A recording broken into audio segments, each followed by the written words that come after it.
It's been 2 days after the elections. It's Tuesday. We had the elections in Cameroon on October 12, 2025. That was on Sunday.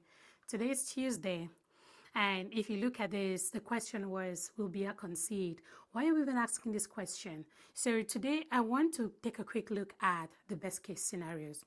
But before we even go to the best case scenarios, right, we all know that yesterday, after so many people had waited, which was part of my best case scenario, I'm so happy it took place.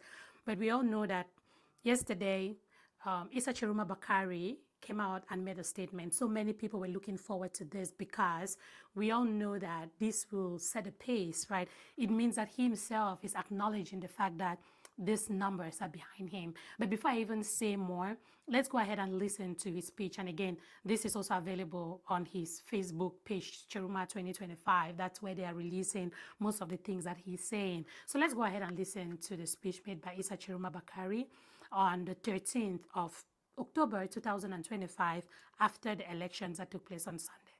Compatriots, Cameroonian women and men, today it is with deep emotion and immense pride that I address you. Together, we have written history. Throughout this campaign, I saw a Cameroon standing tall. I saw women, men, youth, and elders braving threats, facing intimidation, yet remaining mobilized. I saw voters keeping watch in polling stations until the end of the night, protecting their voices, defending the truth of the ballot box. This courage, this determination will forever remain engraved in the memory of our nation. First, I want to say thank you to the Cameroonian people. Thank you for believing in me. Thank you for believing in us. Thank you for believing in change. Thank you to all who voted and to all who protected their vote.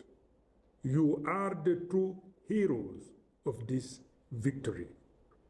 My gratitude also goes to all the men and women who fought this battle before me. Without your work, we would not be here today. For this, I say thank you. I also thank the candidates who have already sent me their congratulations and recognize the will of the people.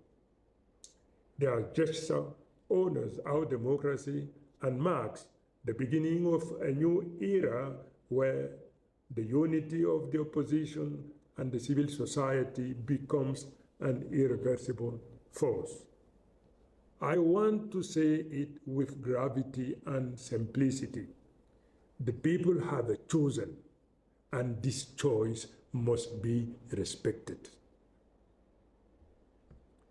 I call on all institutions, all administrative authorities, all officials, not to make themselves enemy of the people they are meant to serve. The time of fear, manipulation, and false calculation is over. The only camp that matters today is that of Cameroon. To our defense and security forces, I pay tribute to your loyalty. I call on you to remain on the side of the Republic and of the people. Do not let anyone divert you from your sacred mission to protect the people, not a regime. To the youth of Cameroon, I say, the future belongs to you. To our teachers, our workers, our farmers, our soldiers, our journalists, our diaspora, I repeat, you stood firm and you won. Together, we will turn the page. Together, we will reconcile our nation, rebuild our institution, and open the path to a just, dignified, and fraternal future. In the coming days, I will share with you a detailed report of your vote by region as compiled from the result publicly posted in accordance with Article 113 of the Electoral Code in polling stations across the countries and the diaspora. These results deeply moved me. They show that this victory goes beyond my person. It is a clear sanction of the regime in place and a plebiscite in favor of immediate change because the victory is overwhelming. My dear compatriot, the whole world is watching us. History is observing us. Awesome. So you heard that. Again, some of you must have heard that already, but I just felt the need to replay it, to bring it back. I've listened to it so many times. It feels like it is his presidential speech, which of course it's not, but it just, first things, this guy speaks English. I know that if you're watching this and you're not an English-speaking Cameroonian, this might not mean anything to you. But to think that this guy speaks English, it is a plus. It is charming. It is charming. I know in one of the interviews, he mentioned how he learned English in 1984 when he was arrested and put in prison after the attempted coup d'etat on Biya's regime and all of that. And while in prison, one of the challenges he put himself in was to learn English, and he has tried to keep up with that. And that's why he speaks this good in English today. So if you're watching this, I know I have following that are not Cameroonians. Cameroon is a bilingual country, but we also have about 270 national languages. So for this guy, French is his first national language. For me, English is my first official language, right? French is his. So I cannot speak, I understand French, but I will not speak French as well as he speaks English. But I am not a public figure. He is the incumbent, if I may say that. I say that with so much joy in my heart. If he becomes president in Cameroon, it will be beautiful to hear our president speaking English, because that's something that Biya did not have. That's something that Cameroonians do not know. English-speaking Cameroonians do not know. So it is worth calling out that we have somebody that can address the nation in both English and French, right? Satisfying this blessing or curse that our colonial masters put on us to make Cameroon a bilingual country. But apart from these two languages, us Cameroonians, we do speak a ton of other languages, okay? So English and French are just the official ones. There's a ton of other languages that are national languages, Cameroonian languages that we speak. So I'm just applauding him for even being able to address the nation in English, because we are used to listening to speeches like this in French, or if we have to listen to the English version, it's done by a translator. So this is amazing. So listening to Issa Tchiroma Bakary talk, there are a couple of things that I love that he acknowledges the people. I love that he knows that this is a people's choice. It is not about him. And this is something that we need to reiterate again and again. Okay, this is not because Issa Tchiroma Bakary is a good man or has been a good man. This man has been in the regime. He has worked for this same government that we are trying our best to move away from. For so many years. He's been a minister so many times, different ministers. It was until recently, earlier this year, that he resigned from his position and decided to run as an opposition party. So yes, he's from that same regime that has been crippling Cameroon. Okay, he's from there. But this time, it just happened that he is a person, he happened to have found himself in a position where Cameroonians could use him as a ring bearer. It's not because he's perfect. This is a people's choice. It's about the people. It is not about Issa Tchiroma Bakary. I love that he acknowledges that, because the reason he has the following he has today is because the people believe that he's going to bring a change. The most minimal thing that Cameroonians are looking for is just a change of name in president first. But of course, we also believe that Issa Tchiroma understands the plight of a Cameroonian, and he's going to make things right for them. I love that he acknowledges this in this speech, and I just had to call it out. And also acknowledges how the people stood. The reason we are here today, the reason he's able to sit down and make this speech is because the people protected their votes. They did not only vote, they stayed there and protected their vote. And they're still protecting those votes. And I pray that this momentum of vote protection and everything stays until the results are proclaimed. He calls out all the civil servants and makes sure that because he has been part of that system, if you listen to him, he makes sure that he tells them that, hey, I know how we've been doing this thing. I know that most of the people who work for the government, you feel like it is a favor that is being done to you. That is a very common thing in Cameroon. These are intelligent people. But you get a position in Cameroon, it feels like you have to pay homage to somebody.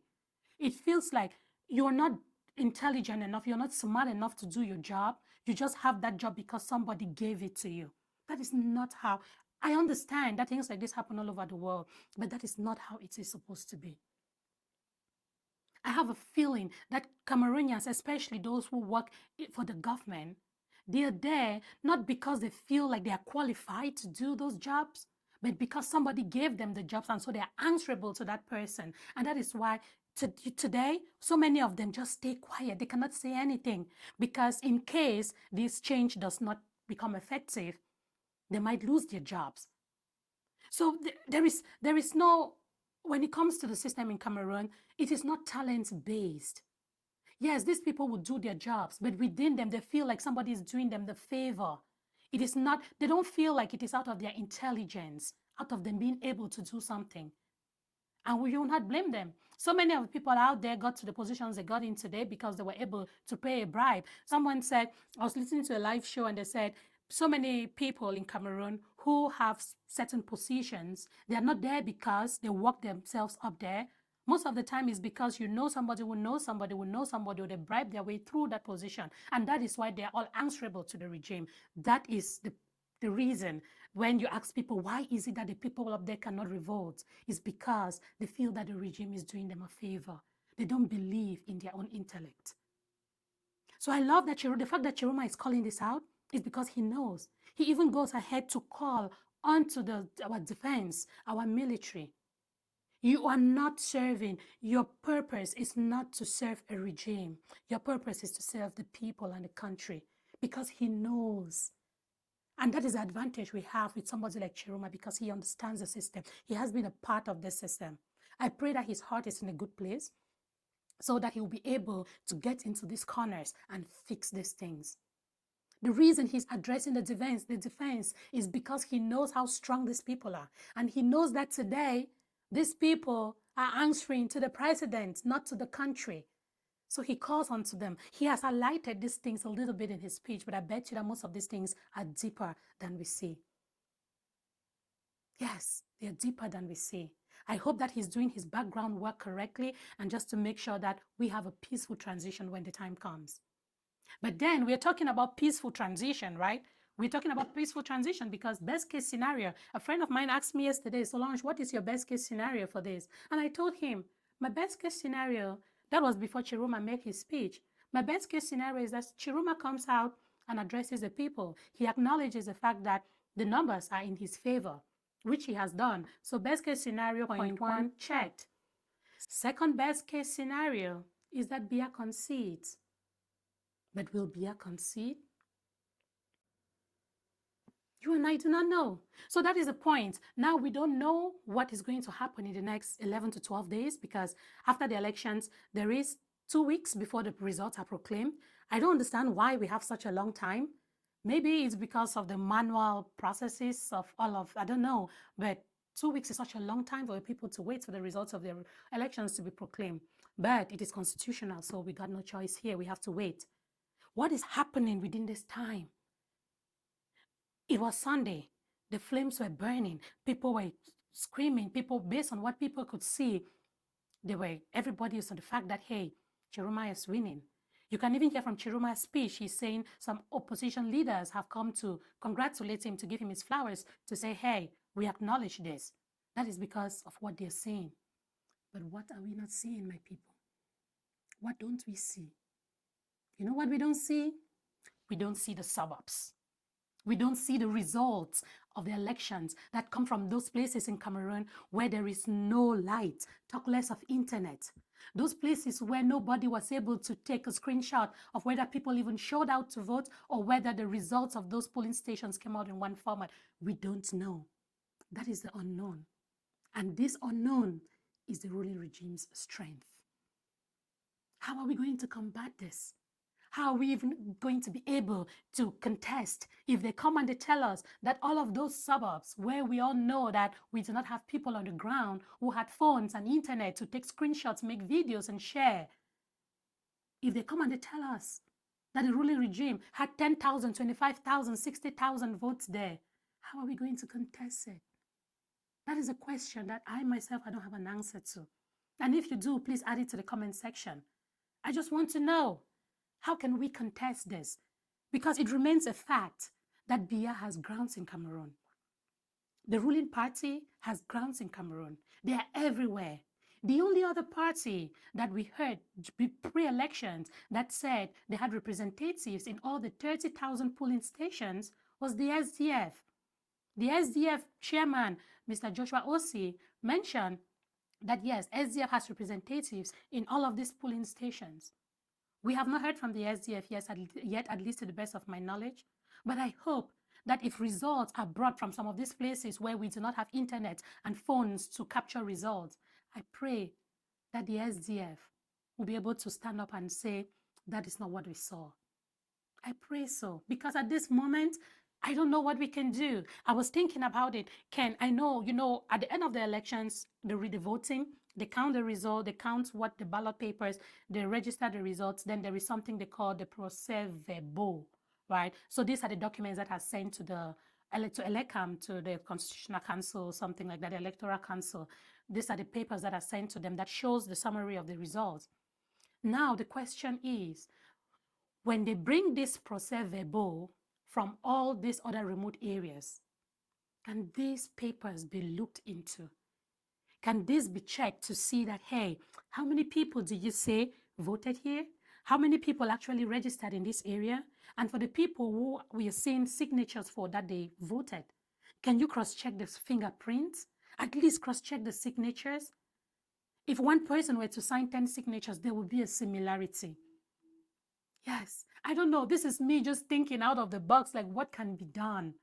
Because we all know that in the past elections, this has been the strength of the ruling party. In 1992, we saw all what we saw. Frunzi, as I said in my other video, screamed, we don't win. But when the election results were proclaimed, he was not the winner.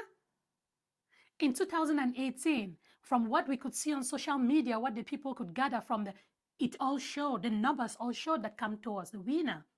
But then when all the other results were brought from the suburbs of Cameroon, it indicated that Biya had higher numbers.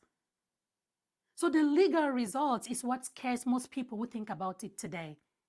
What numbers are these people going to bring from the suburbs of Cameroon? The places where we do not have internet and phones for people to take screenshots and videos. That is my biggest fear. How do you think, if you're watching this, how do you think those results can be verified? How do you think that if they bring something like that, somebody can really see it and go through and confirm so that some of those things that will probably seem fabricated will be disqualified? How can this be done? Because yes, the internet, Tchiroma has made his speech. The internet thinks that Tchiroma is a winner. Other opposition parties, they are congratulating him because based on what we can see, he is the winner. What about what we cannot see? What about the polling stations that were inaccessible? Will SDF speak? Will there be a means for us to contest the results that are coming from those polling stations in the hinterlands?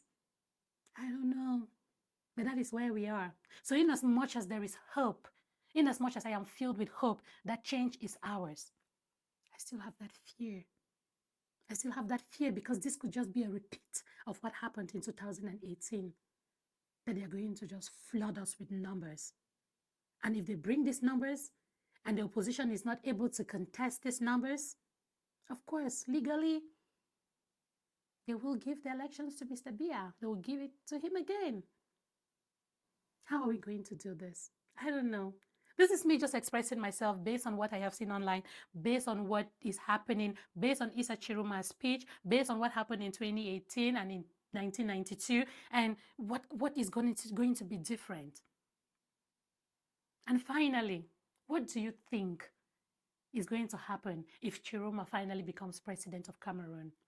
Do you think that all we are going to have is a name change of president and the system will be the same?